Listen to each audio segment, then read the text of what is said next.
You know that feeling when you're playing a game and you realize you're not exactly having fun anymore, you're just suffering? Well, today we're going to dig into why we're so often drawn to that feeling, and it leads to a really interesting question. Seriously, why do we do it? Why do we actively sign up for experiences that are built to be frustrating, that are punishing, that are pretty much guaranteed to make us fail over and over and over again? It's a question that really gets to the heart of what we're all looking for when we pick up a controller. You see, for every single one of us, there's this razor thin line between a challenge that feels great and a challenge that's just pure frustration. So, what is it that makes us want to jump right over that line? Well, look, the reasons we dive into a tough as nails challenge can be all over the place. Maybe as you get older, your tastes change, or let's be real, maybe you just don't have the time to grind out a boss for 10 hours straight. But one of the biggest drivers, and the one we're really going to focus on, is good old FOMO. Ah, yeah, the fear of missing out. It's that little voice in your head telling you that you have to be part of the big conversation. And in gaming, that can mean pushing yourself through a brutally hard game, not just for you, but so you can feel like you're part of the club. And when that social pressure starts to build, that's when things get complicated. Because this is the exact moment a personal challenge can morph into something totally different, something that isn't about fun at all. It becomes a kind of social weapon used to slice up the gaming community. Let's call this the Souls effect.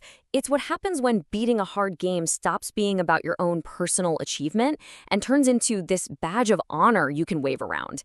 It becomes a way to draw a line in the sand and decide who is a worthy player and who isn't. And boy, does this lead to some pretty toxic gatekeeping.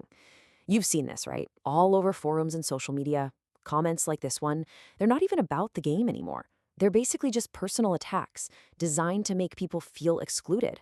It's a pretty blatant way of saying, you don't belong here. The logic behind this is actually super simple and kind of insidious. It all starts with a personal win. Hey, I beat the really hard thing.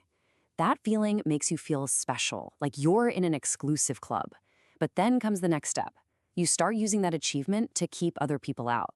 And just like that, gaming stops being about having fun. It's now all about social status. So how on earth is this kind of elitism defended? Well, the number one defense for this kind of exclusionary difficulty almost always comes down to one very powerful, almost sacred idea: the creator's authorial vision. The argument goes something like this. This crushing difficulty? Oh, it's not a flaw. It's not bad balancing. No, no. It is a deliberate artistic choice. The idea is that this is the one and only way the game was meant to be played, exactly as the creator imagined it. This whole defense is built on a few core beliefs. First, any frustration you feel isn't an error. It's a design choice. Second, the intense difficulty is absolutely essential to the story or the feeling the game wants to create, which means asking for an easier mode is like asking an artist to change their painting.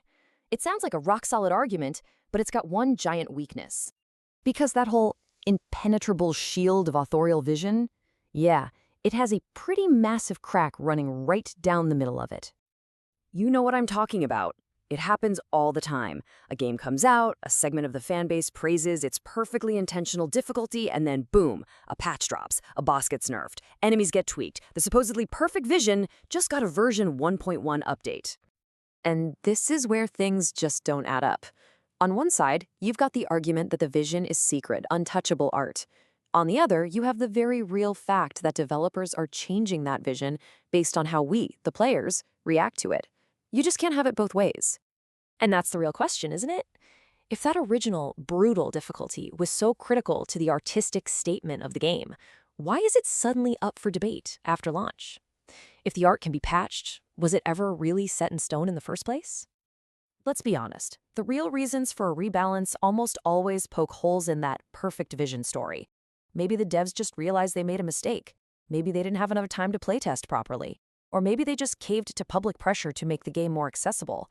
None of those sound like an unshakable artistic vision, do they? But here's the wild part. The elitist mindset doesn't go away. It just adapts. The goalposts just get moved. Now the new way to feel superior is to ask when you beat the challenge. Suddenly you have two new tiers of players, the ones who beat it pre-patch and, well, everyone else. The need to feel better than others just finds a new excuse.